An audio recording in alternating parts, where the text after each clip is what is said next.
Hi everyone, it's Jennifer. I'm one of the lead divorce mediators here at South Simcoe Family Mediation, and I just wanted to take a moment to make a video about something that I'm frequently asked about, which is how the mediation process works and how mediation is different than the traditional lawyer-led divorce or separation process.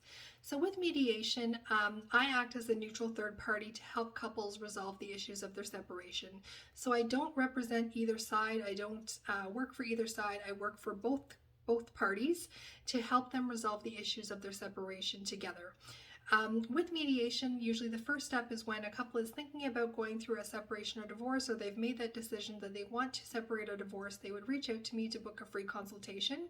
During that consultation, I can answer any specific questions that they may have about the mediation process or about their specific situation. And it's also an opportunity for me to see if I feel like the couple would be successful in the mediation process. In order for a couple to be successful with mediation, they need to be somewhat amicable. They need to both be willing to try to resolve the issues of their separation between themselves, or to want to resolve the issues of the separation between themselves. They need to be kind of open to exploring ideas to resolve their separation. It is a voluntary process, so both sides need to be, come into the process willingly and want to proceed in this method of trying to resolve the issues of their separation. Once it's decided that the parties would be suitable for mediation, and I did want to say, sorry, before I go into that, that's not to say that there's not going to be conflict, that there's not going to be, disagreements about things. Of course, that's natural, that's part of the process, but as long as both parties are willing to want to work together, then mediation can be absolutely successful. So the next step would be to book an individual intake with both parties.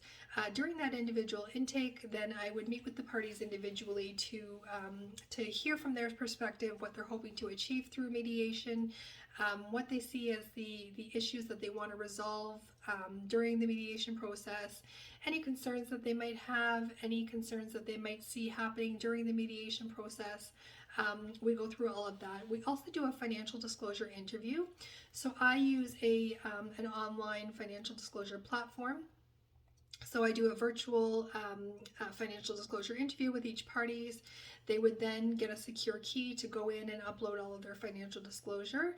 Financial disclosure is a huge and very important piece of the mediation process. It's also a legal requirement in order to apply for a divorce in Ontario. There has to be full financial disclosure from each party. So the financial disclosure piece, again, I do the financial disclosure interview. The parties will then go in and provide verification of all of the income, assets, and debts that they have in their name.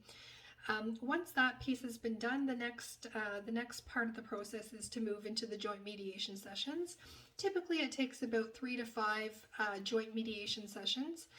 The sessions are usually 2 hours in length, and during those sessions, we talk about things like parenting plans. So when the children are going to be spending parenting time with each parent. We talk about how holidays are going to be split. We talk about how decisions regarding the children are going to be made. It goes very in depth, those parenting plans. We also discuss support. So if, child support, or if there's going to be spousal support, we discuss support. We do support calculations based on each party's incomes. And then we also, of course, discuss the financial disclosure and do some financial mediation. So figuring out, how the household income, so the income of both parties, is now going to be divided so that both parties can now financially afford to live on their own. So taking the income of two people in one household and now making it work in two households. So that's all part of the process. After the parties have come to resolutions on the issues of their separation, they have agreed upon everything that they wanted to agree upon during the mediation process. The next step is that I would draft a mediation report, and then the parties would then be assigned to individual lawyers to obtain independent legal advice based on the decisions that they reached in mediation. The independent legal advice is another very critical piece to the mediation process. It's what allows the mediation report or the terms that you've agreed upon in mediation to become legally binding and to be made into a separation agreement. So after the appointments with the individual intake lawyers, the mediation report is then drafted into a separation agreement that becomes legally binding. Both parties will receive a certificate of independent legal advice, as well as a report from the lawyers that they've met with about the issues that the lawyers discussed with them during that independent legal advice session. After that, then we usually do a final kind of closing session with the parties. I usually do a closing session with the parties where we look at, the advice that the lawyers have given. We decide if we want to change anything in that agreement, or the parties decide if they want to change anything in that agreement. And then from there, then usually I would assign the notary or the commissioner to meet with the parties and their witnesses to legally sign the agreements and notarize those agreements.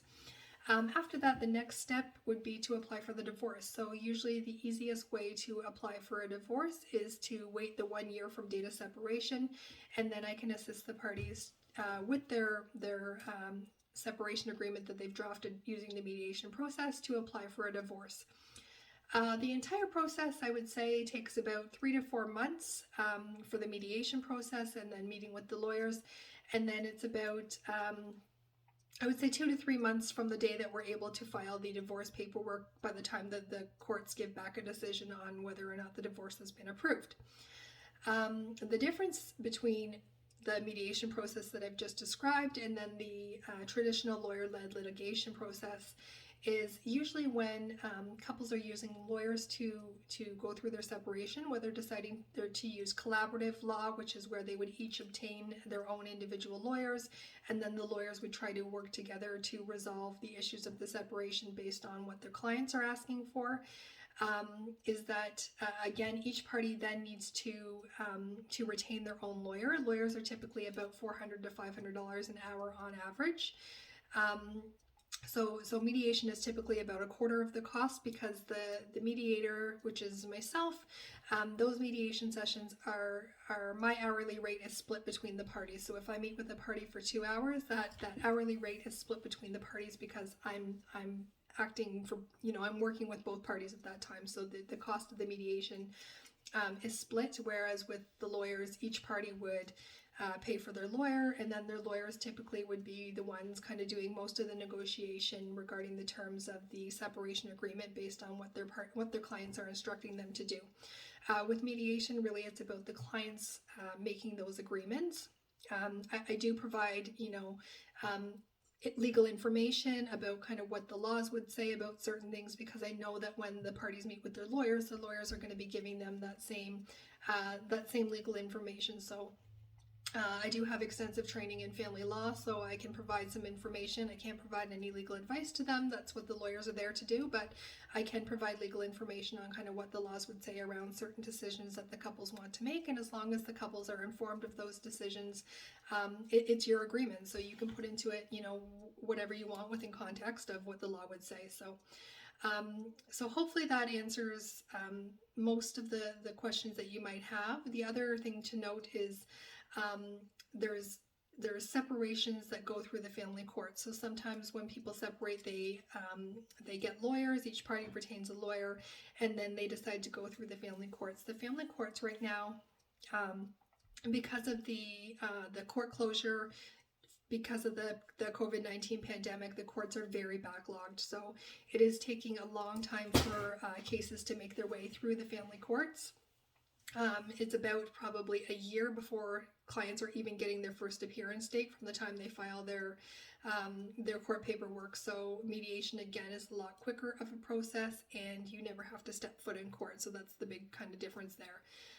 Hopefully that answers some of the questions that you might have. If you have any questions, please feel free to reach out. At the top of each page here on the website, you'll see a free consultation link.